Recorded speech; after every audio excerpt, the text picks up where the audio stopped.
I can't wait to not feel anything about this Croatia side, and then once a few games happen and then all of a sudden they find themselves in the quarters and semi-finals, we start thinking about how good a team they are. They always go so under the radar in these tournaments. It's quite surprising that we still do it after all this time. Maybe it's because we see that squad and it's not an amazing group of players on paper. Obviously, Modric is the standout, but then he's getting to an age now where you think he's not going to be as effective as he once was. He hasn't really played a whole lot for Real Madrid this season. Jude Bellingham's come in and taken his spot. But he's still class and still has a part to play internationally. I feel like internationally you can utilise players that are older than maybe you can at club level. And Modric is still just as important to this Croatia side as he ever has been. And there's a lot of quality to this Croatia side. They've done very well in their friendlies, beating North Macedonia 3-0 and beating Portugal 2-1 the other night. And even though they have a very tough group with Spain and Italy in the Euros, I would not be surprised to see them come out of it well.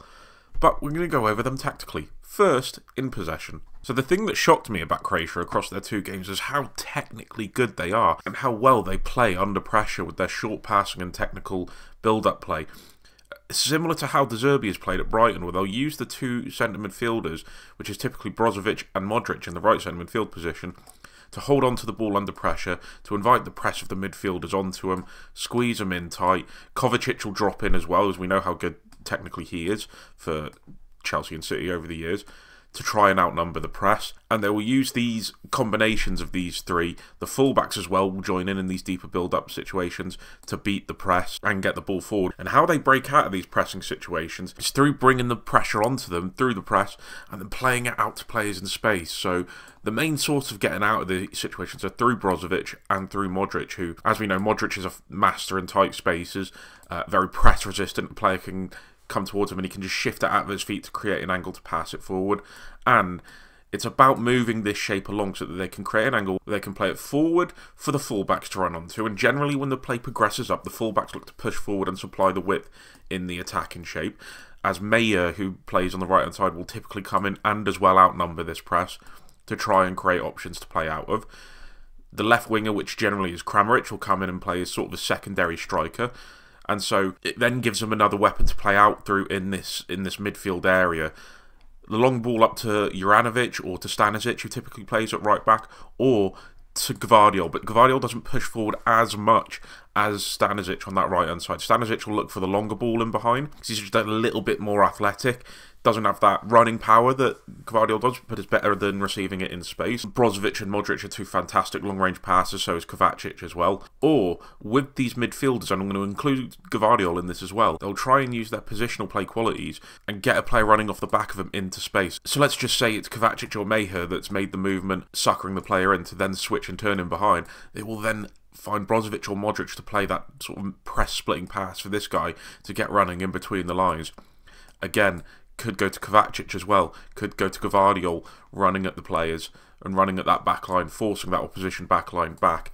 Or they will go direct to the striker, and that's another reason as to why Kramaric sits in now, as he's available for second ball opportunities for the knockdown from the striker, who for Croatia is a big target man type, traditional almost, a proper centre-forward, proper good old English centre-forward. And once that ball is brought down, then you'll see the running of Gvardiol into the left space. Stanisic will maintain the width on the right-hand side.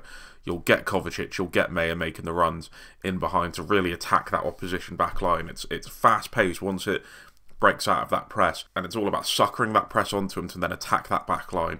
And especially against Italy, where Italy generally leave a lot of space in between defence and midfield, this could kill them. I actually fancy Croatia in that game. But if the opposition team stand off them, how does that shape look like? Well, we'll go over it now. And in these more advanced areas, the general philosophy is still the same. Play under pressure with the midfield three, or four, or five, or whoever it ends up being, how many it ends up being, to then release the ball to players in space.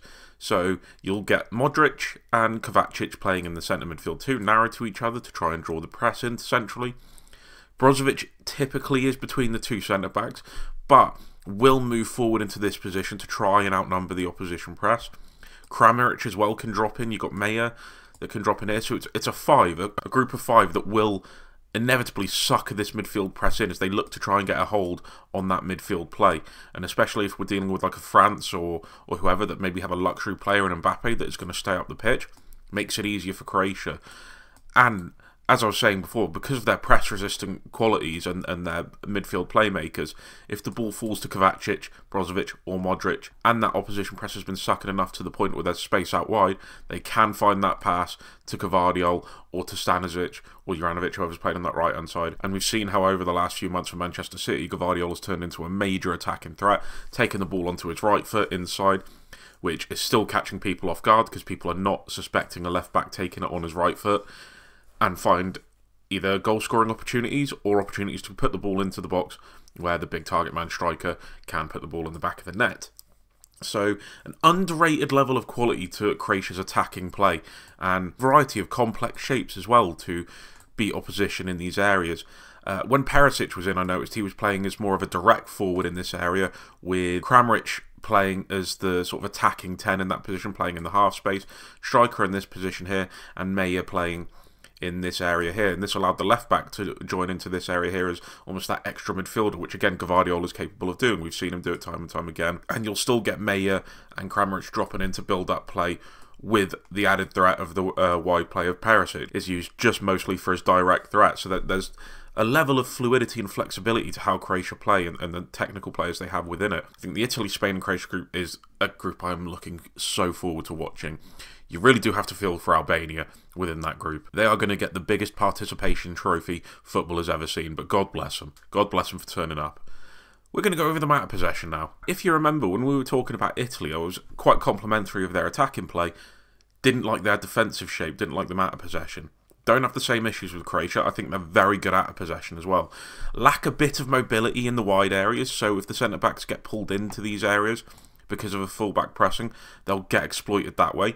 But they do cope with it well. They've got a very compact shape, there's very little space in between defence and midfield lines, and a very good pressing structure that makes it hard for them to be caught out by balls in behind, or they're just not leaving themselves generally exposed through that pressing structure. They'll sit in a mid to low block against the better teams, mid block against teams they're going to be more favourites against. And originally it sets up as a 4-1-4-1, Brozovic taking care of the space in between the lines, but with the striker in this position, he'll get the support of someone, one of those midfield four behind him in the press. So let's just say if the ball comes out here and this player is in the winger zone, the winger will come up and press and join them in to be a bit of a midfield too, because you'll get Brozovic who will join up and fill that space and spread the midfield back along so they're not getting exposed. But let's say if the winger tries to pull out wide into this area, the fullback will cover in behind and make sure that option isn't easy to play through.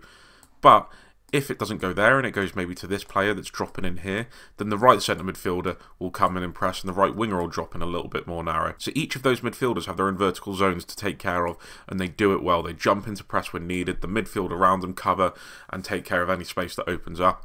And it's responsible, it's compact, it's just a very good shape. And you know what? Zlatko Dalic has done maybe one of the more underrated managerial performances in international football, to have this Croatia team competing year on year with playing good football and defensively strong football. And I think they're going to be a very underrated hit at this European tournament. I actually think they could finish top of their group.